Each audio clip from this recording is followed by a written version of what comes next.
Hey there, podcasting badasses. It's your host, Sober Steve, the podcast guy. I'm here today to talk about tips and tricks for launch strategies or relaunch strategies for the fall season. This episode is perfect for you if you are considering launching a podcast or have plans to launch a podcast in the September, October, November range, or if your podcast is feeling a bit of a slump and you're considering a rebrand and wondering the time to do so. Here are some pros and cons, as well as tips for getting started in the new year. Now, if your podcast doesn't exist yet and you were looking for more thorough advice, I highly recommend you head on over to my website, sobersteve.com, and sign up for a free brainstorming session where we can talk about your dreams of podcasting and how we can turn them into a reality while identifying obstacles and how we can overcome them. It gets a great chance to get you and your voice and your brand out there to my audience while preparing you for your podcasting journey. So if that sounds up your alley, head on over to sobersteve.com. But let's get into it. So when it comes to launching podcasts, especially around this time of year, I talked to so many people who say that they are holding off until January 1st for their launch date because launching a podcast is part of their New Year's resolution, and that is when they're going to start. And I want to let all of you right now know that if you are telling yourself that story, that is classic level 1, stage 1 procrastinating. There is no reason why you need to wait until January 1st to start podcasting, because while we hear stats that podcasting listenership expands in the new year and explodes, you don't want to be the new kids at the block. Because when you get right down to it, launching a podcast any time of the year is hard. It takes a badass to launch a podcast because we are putting our content out there and hoping it's well received. And there are already so many podcasts out there, many of us feel that sometimes that's another concern people have is there's so many out there. How can I compete? And you can compete by bringing your own unique approach and your badass personality of what makes you special and unique and your voice different than all the other voices out there right now. And you put it out there in your podcast and you launch it and you publish it so that everyone out in the real world can hear it and fall in love with you and your message. That's the beauty of podcasting. It's why I fell in love with this medium years ago and why I turned it into a career today. So when you're talking about launching, you're going to have competition no matter what time of the year you're in. But at the same time, you're going to have even more competition in January because so many other people are using January 1st as some sort of clever way to launch their podcast. Yes, if you remember from my pilot episode, I was one of those people. I launched my podcast on January 1st of 2020 or 2021 was my first podcast.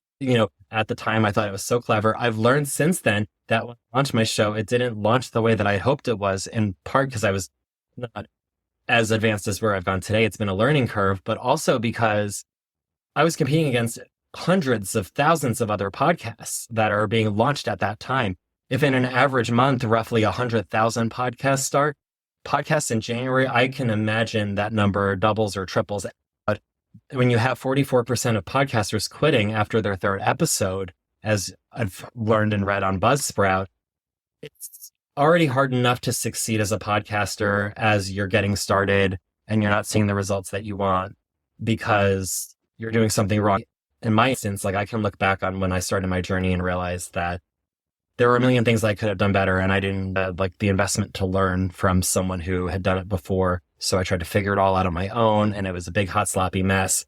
But at the same time, even if I had done everything right, who's to say it would have been any different? Because I launched on January 1st with a million other podcasts. So how is mine going to stand out? Well, again, it's bringing your unique take, but it's also learning when to do these things because most people launch podcasts with anywhere from 1 to 4 episodes. I've heard some people who do more. It can be a little intense unless it's a limited series, in which case sometimes that's the point of getting it all at once.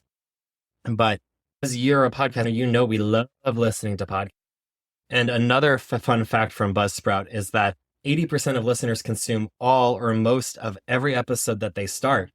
And we love more episodes. And so people who start in January and are launching with just a handful of episodes, the listeners that find you when they're starting their podcast in January will find your 2 or 3 or 4 episodes and be like, cool, I'll follow. And you'll hope that you keep them against all the other podcasts that they're starting to also listen to in January as they're starting whatever resolutions or self-help journeys that they're going on. And so you then have this case where you're still competing against a lot of people, but the more episodes and content you have, the more likely your listeners are to fall in love with you. That's just facts. And so Think of the difference between launching on January 1st with 3 or 4 or 5 episodes, or having a good 12 to 15 episodes of a backlog already out because you launched in the fall before the new year and were able to get your content ready and pooled and be releasing regular content consistently for a few months before the new year starts.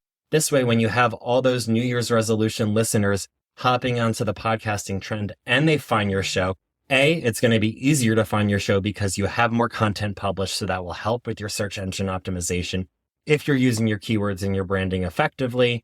And then also, you're going to have more content so that when they do find you, they'll listen to more of you, they'll fall in love with you more, and they'll become more dedicated, loyal listeners who become part of your community that you're building. It is so much better, in my opinion, if you're able to launch your podcast in the fall rather than waiting to the new year, because launching it in December can be very rough and very tricky with the holiday seasons, but you also want to get the content out before the new year. So we are in a sweet spot right now, if you are listening live when this episode comes out, of when to launch your podcast.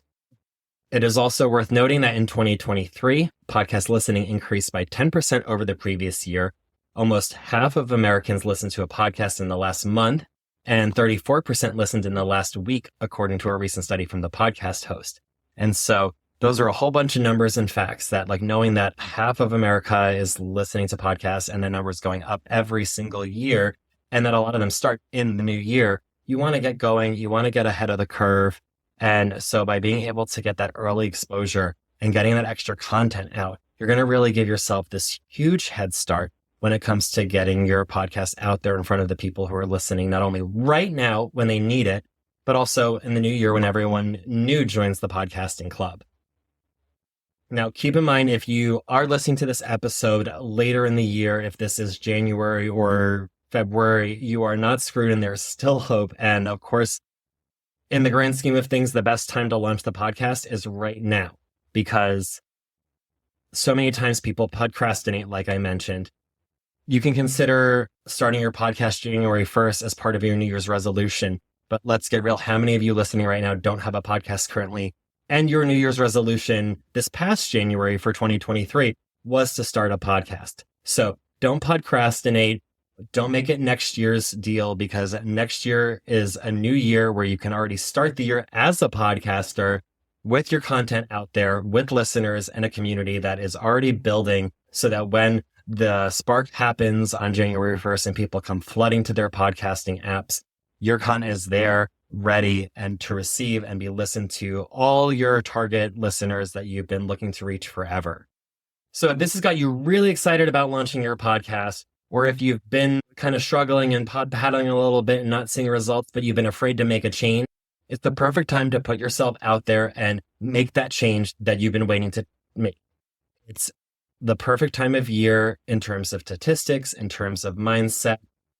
Things are going to get hectic in a couple months as we get into the holidays for many of us. That's at least what I hear from everyone during the month of December, is how hectic it is or how busy they are. So you don't want to be that person who's busy in the month of December and also trying to launch a brand new podcast. You want to have your podcast fully established and ready to go, where you're going to be fully rebranded with your new logo and keywords and angle and coaching style approaches to your episodes to really show off that you're ready to help your clients that are your listeners. And so whatever you're doing, you've been waiting to do, now is the time to do it. And if you need some help, like I mentioned at the start of the show, my brainstorming sessions are a great way to take aspiring podcasters and talk about their visions for a podcast and what might be obstacles in terms of the concept, while also diving deep into the technical obstacles as well that you might be facing and how you can overcome them. And if you've listened to this whole episode and you already have a podcast and you're ready to rebrand, a tune-up that I offer is a very similar approach for existing podcasters, where I will look at your podcast and the cover art and the show notes and listen to it and give you feedback on how it can grow. Because every podcast, unless you're getting the 1,000 downloads plus in your first 30 days, chances are you're looking to grow your show. And even if you have that number of downloads, everyone likes to grow their show. And there are tips, tricks, and strategies I've learned over the years of doing this that I would love to share with you, whether you are just starting your journey or ready for a tune-up. So head on over to sobersteve.com for more information about my brainstorming sessions for aspiring or new podcasters, or my tune-up sessions when you're ready to explode out onto the podcasting scene and make a big splash with your show. So thank you so much for tuning into another episode of Podcasting Badass, and I'll see you next Monday.